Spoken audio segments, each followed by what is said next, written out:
बिस्मिल्लाहिर्रहमानिर्रहीम। अस्सलाम वालेकुम। उम्मीद है आप सब दोस्त खैरियत से होंगे।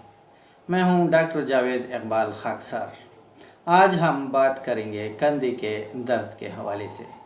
कंधे का दर्द यानी शोल्डर पेन, वजूहात, अलामात और होम्योपैथिक मेडिसिन के बारे में बताएंगे। ज़्यादातर कंधे के मसाइल सिर्फ एक छोटे से हिस्से को मुतासिर करते हैं और निस्बतन कम वक्त तक रहता है, लेकिन बाज़ औक़ात आपके कंधे का मसला एक वसी तवील मुद्दती हालत का हिस्सा बन जाता है, जैसे कि ऑस्टियोआर्थराइटिस। दूसरे जोड़ों के मुकाबले में ऑस्टियोआर्थराइटिस आपके कंधों पर असरअंदाज होने का इम्कान कम होता है अगर माजी की कोई चोट वगैरह की हिस्ट्री मौजूद न हो। कंधे के दर्द की वजूहात: सोजिश, जहां इन्फेक्शन या चोट के कुदरती रद्द-ए-अमल पर आपका कंधा गर्म, सुर्ख, सूजन और तकलीफ देह हो जाता है। कंधे के आसपास के पट्टों को नुकसान, गर्दन और कंधे के दरमियान पट्टों में तनाव।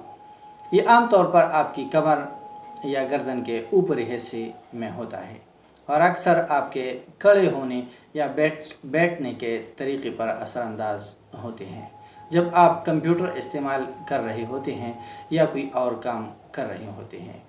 हड्डियों और कार्टिलेज को नुकसान, जो गठिया यानी जोड़ों के दर्द की वजह से भी हो सकता है।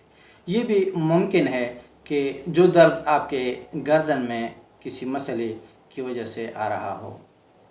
आपके गर्दन में मसाइल आपके कंधे के ब्लेड के या ऊपरी बैरूनी बाजू को तकलीफ देह बना सकते हैं।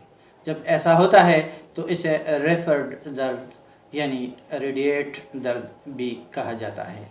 अगर आप अपने हाथ या बाजू में झंझलाहट महसूस कर रहे हैं और साथ ही साथ आपके कंधे में दर्द हो तो ये आपकी गर्दन में किसी मसले की तरफ इशारा करती है।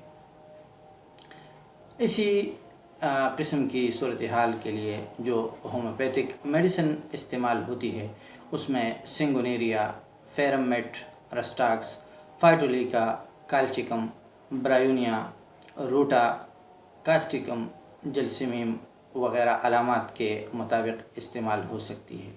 अगर आपको इसी किस्म की कोई तकलीफ़ ज़हूर पज़ीर हो तो अपने करीबी डॉक्टर से रुजू कीजिए। सेल्फ मेडिकेशन से इज्तनाब कीजिए। अपने सेहत का ख्याल रखिए। अल्लाह हाफ़िज़।